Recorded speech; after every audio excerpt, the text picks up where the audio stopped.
Máquina de lavar roupa Brastemp Active 11 quilos. Ela tá com o da Facilite. Ela tá sem um dispenser porque eu botei pra lavar. Programa especial.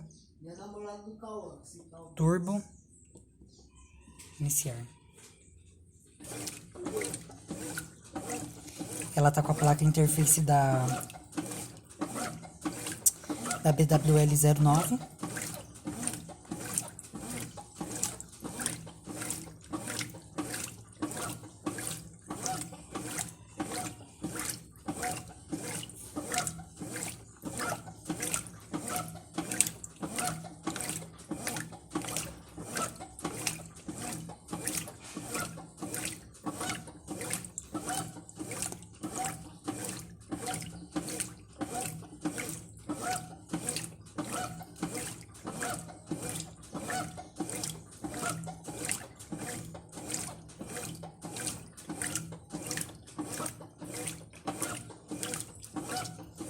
Eu ainda vou dar uma boa limpada nesse aro dela.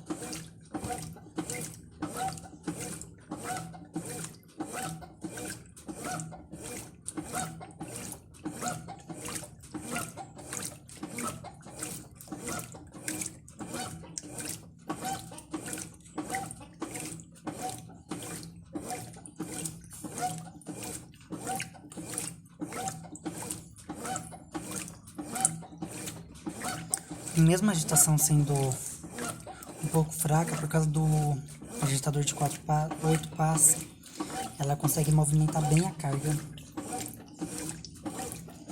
Agora sem o turbo.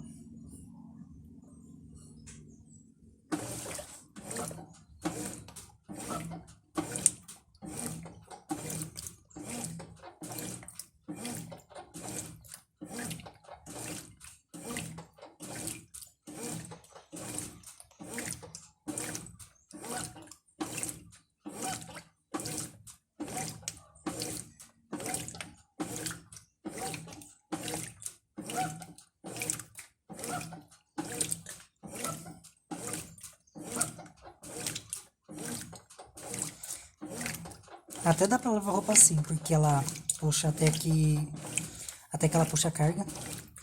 Agora se fosse aquele agitador de 4 pás das de 12, não ia se mexer nunca.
Então, gente, foi isso. E tchau.